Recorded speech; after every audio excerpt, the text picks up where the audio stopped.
एक बार फिर मैं लेके आ गई हूँ सर्कल का एक और वीडियो, और आज हम पढ़ेंगे कि साइक्लिक क्वाड्रिलेटरल यानी किसी सर्कल के अंदर कोई क्वाड्रिलेटरल होगा उसको हम साइक्लिक क्वाड्रिलेटरल कहेंगे। तो एक क्वाड्रिलेटरल मैं यहाँ पे ड्रॉ करती हूँ और ये हमारा क्या हो जाएगा, साइक्लिक क्वाड्रिलेटरल हो जाएगा। ये हो जाएगा हमारा साइक्लिक क्वाड्रिलेटरल। क्या होता है ये, अगर मैंने इसको नेम कर दिया ए बी सी डी, जिसको हमने सर्कमस्क्राइब्ड सर्कल के रूप में जान के रखा हुआ है, तो यहाँ पे ये क्वाड्रिलेटरल है। और कैसा क्वाड्रिलेटरल है, तो साइक्लिक क्वाड्रिलेटरल है। ठीक है, साइक्लिक क्वाड्रिलेटरल है। तो cyclic quadrilateral, opposite angles of cyclic quadrilateral are supplementary angle. तो अपोजिट एंगल जो होगा किसी भी साइक्लिक क्वाड्रिलेटरल का, वो क्या होगा, वो सप्लीमेंट्री होगा। यानी कि अगर हमने ये लिखा है तो इसमें एंगल, अगर हम ये हमारे पास ए बी सी डी एक क्वाड्रिलेटरल है, क्या है, quadrilateral A B C D जो है, इसमें quadrilateral A B C D में अगर हम बात करें एंगल बी ए सी की, angle B A C and plus अगर हम बात करें angle C B D C की, एंगल बी डी सी की, तो ये कितना होना चाहिए, ये 180 होना चाहिए, यानी कि ये सप्लीमेंट्री होना चाहिए। उसी तरह से अगर हम बात करें एंगल ए सी डी की, angle A C D and plus अगर हम बात करें एंगल ए बी डी की, एंगल ए बी डी, तो ये भी कितना होना चाहिए, ये 180 होना चाहिए, ये सप्लीमेंट्री होना चाहिए। So opposite angles of a cyclic quadrilaterals are supplementary. इसको मैं लिख देती हूं, opposite angles of a cyclic quadrilateral are opposite angles of a cyclic quadrilateral are supplementary angles। ये supplementary angles होंगे। ठीक है, यही नहीं, अगर अब इसमें हम एक और चीज देखेंगे। पहले तो ये समझिए हम कि जो अपोजिट एंगल होगा, अगर ये x है और ये अगर y है, तो x प्लस y कितना होगा हमारा, 180 डिग्री होगा। अगर हम बात करें एक्स वाई, तो हमने कर दिया, ये हमारा क्या होगा, 180 डिग्री होगा। इसी तरह से एंगल बी और एंगल सी भी कितना होगा, वो भी 180 होगा। अगर इसमें कोई एक्सटीरियर एंगल निकल रहा है कहीं से भी, अगर कहीं से भी कोई एक्सटीरियर एंगल हमने निकाल दिया, यहां से मान लीजिए हमने ये एक्सटीरियर एंगल निकाल दिया, तो ये एक्सटीरियर एंगल किसके बराबर होगा, तो opposite to this angle, opposite to this cyclic quadrilateral, ये अपोजिट इंटीरियर एंगल के बराबर होगा। अगर हमने कोई एक्सटीरियर, ये एक्सटीरियर एंगल हो गया, ये क्या हो गया, एक्सटीरियर एंगल हो गया, ये एंगल किसके बराबर होगा, तो exterior angle of a cyclic quadrilateral is equal to opposite interior angle।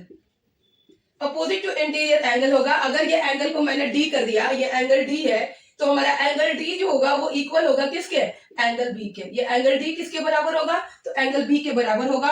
यानी कि exterior angle of a cyclic quadrilateral is equal to opposite interior angle के बराबर होगा। तो ये हमारा दो चीज हमने जाना किसके बारे में, साइक्लिक क्वाड्रिलेटरल। तो ये साइक्लिक क्वाड्रिलेटरल कौन सा होगा, इस क्वाड्रिलेटरल का जो अपोजिट एंगल्स होंगे वो क्या होंगे, सप्लीमेंट्री होंगे। उनका जो हम अगर ऐड करेंगे तो वो कितना आना चाहिए, 180 आना चाहिए। और इसका एक्सटीरियर एंगल जो होगा वो कैसा होगा, तो it will be equal to opposite interior angle. तो हमारे पास ये एक साइक्लिक क्वाड्रिलेटरल है, ये हमको प्रूव करना है। ये थ्योरम को हम प्रूव करेंगे कि साइक्लिक क्वाड्रिलेटरल के जो अपोजिट एंगल्स होते हैं वो क्या होते हैं, वो सप्लीमेंट्री होते हैं। तो हमें प्रूव करना है कि एंगल ए बी सी यानी ये angle plus A D C, ये एंगल 180 होना चाहिए। देन एंगल बी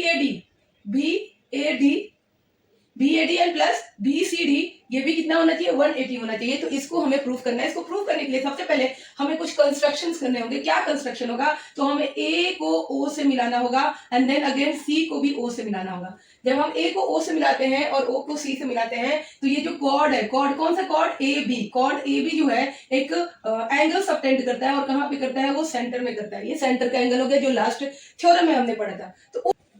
तो हमारा थ्योरम क्या कहता है, थ्योरम ये बोलता है कि एंगल एओसी जो कि किसी कॉर्ड ने सेंटर पे बनाया है, तो angle AOC is equal to क्या हो जाएगा, 2 मल्टीप्लाई एंगल एडीसी। तो इस हिसाब से अगर हम बात करें तो एंगल एडीसी क्या हो जाएगा, तो angle ADC will be half into angle AOC. ये एंगल एओसी का कितना होगा, आधा होगा। इसको हम मान लेते हैं इक्वेशन 1। इसको हमने क्या माना, इक्वेशन 1 माना।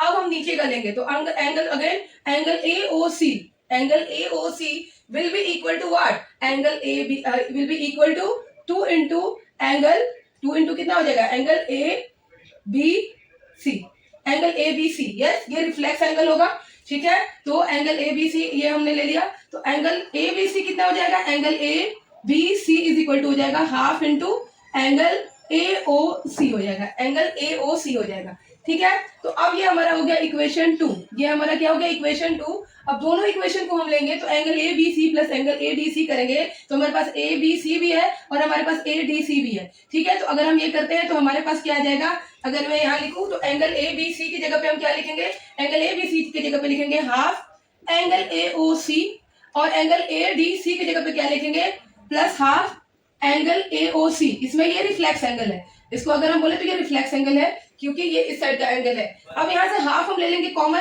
तो हमने हाफ कॉमन ले लिया तो हमारे पास बचा एंगल AOC प्लस एंगल कितना हो गया, AOC, ठीक है। और ये इक्वल टू कितना हो जाएगा, हाफ हो गया, और इधर 180 प्लस 180 हम करेंगे तो हमारा कितना हो गया, ये हो गया हाफ इंटू 360, और इसको जब हम कट करेंगे तो हमको क्या मिल गया, 180 मिल गया। यानी कि अब हम तो हमें हमारा आंसर मिल चुका है, कैसे मिल चुका है, तो हमारा यहाँ पे आ गया, ये क्या था हमारा, ये था हमारा angle ADC and plus angle ABC, यानी कि angle ABC plus angle ADC is equal to 180 degree हमारा क्या हुआ, प्रूफ हो गया। This is hence proved, yes. तो ये हमने एक तो प्रूफ कर लिया, अब हमें BAD एंड BCD प्रूफ करना है, तो इसको भी हम उसी तरह से कर सकते हैं। कैसे करेंगे, ये आप लोग करेंगे।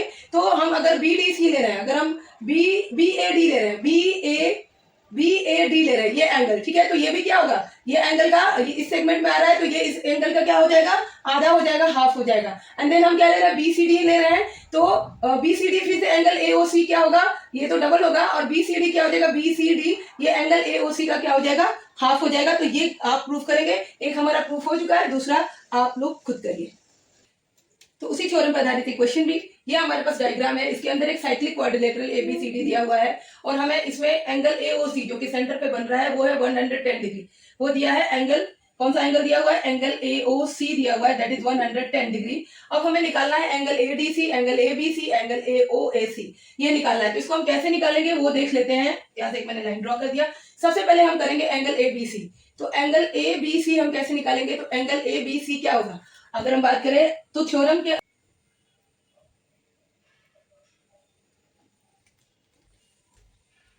तो हमारा क्या होगा, तो जो थ्योरम है वो थ्योरम के अनुसार यही हुआ कि अगर सेंटर पे कोई एंगल किसी कॉर्ड के द्वारा बनता है तो जो सर्कमफ्रेंस पे एंगल होगा वो angle half of the angle और एट सेंटर होगा। तो एंगल ABC हमारा कितना हो जाएगा, ये हो जाएगा हाफ इंटू 110, और ये कट जाएगा तो कितना हो गया हमारा एंगल ABC आ गया कितना, 55 डिग्री। एक क्वेश्चन तो हमने कर लिया, तो एंगल ABC हमें निकल गया। अब हम निकालेंगे क्या, हम निकालेंगे एंगल ADC, एंगल ADC। तो ये भी हमको पता है कि दूसरा थ्योरम क्या है कि ये साइक्लिक क्वाड्रिलेटरल है, तो साइक्लिक क्वाड्रिलेटरल के अपोजिट एंगल्स क्या होंगे, सप्लीमेंट्री होंगे। तो फर्स्ट हमारा निकल गया। सेकंड निकालने के लिए हम क्या करेंगे कि हम angle ABC plus angle ADC is equal to 180 करेंगे। यहाँ पे हमारा कितना है, ये 55 है, तो 55 प्लस एंगल ADC करेंगे तो ये हो गया 180।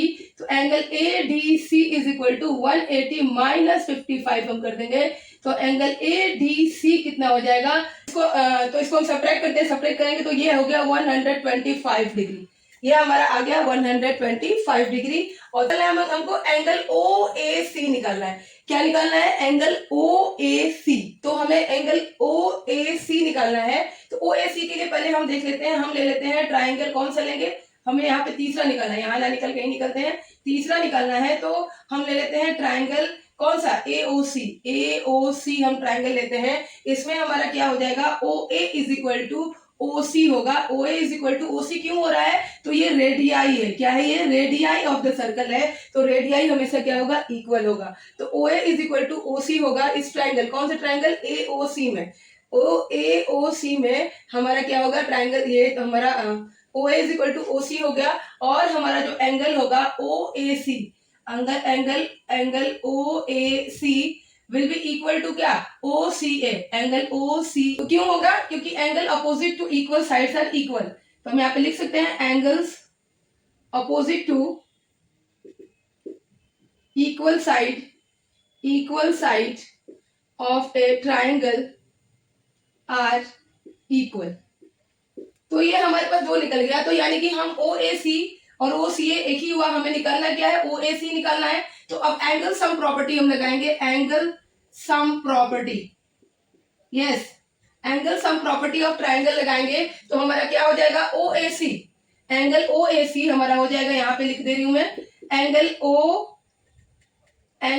ए सी plus angle O A C plus फिर से हम क्या करेंगे, एंगल ओ ए सी ही लिखेंगे, एंगल ओ ए सी और फिर हमको ओ सी ए की जगह हम एंगल ओ ए सी ही लिखेंगे, angle O A C and plus angle A O C plus angle A O C is equal to 180 degree. तो अब यहाँ पे हमारा ये दोनों सेम ही है, तो 2OAC लिख दे, 2OAC is equal to 180 minus 110। तो 2OAC इज इक्वल टू कितना हो गया, 70 डिग्री। ठीक है, अब इसको मैं इधर कर दे रही हूं। तो एंगल हमारा OAC कितना हो गया, angle OAC is equal to half, तो कितना हो गया, angle OAC is equal to हो गया 70/2, तो कितना हो जाएगा ये 35 डिग्री। तो हमारा एंगल OAC कितना आ गया, OAC आ गया 35 डिग्री, और ये हमारा हो गया आंसर। तो हमने कुछ क्वेश्चंस भी किए, कुछ थ्योरम भी देखे। अगले वीडियो में हम और भी क्वेश्चंस देखेंगे और थ्योरम को कवर करेंगे। अगर आपको ये मेरी वीडियो अच्छी लगी तो प्लीज चैनल को लाइक, शेयर और सब्सक्राइब जरूर करिए।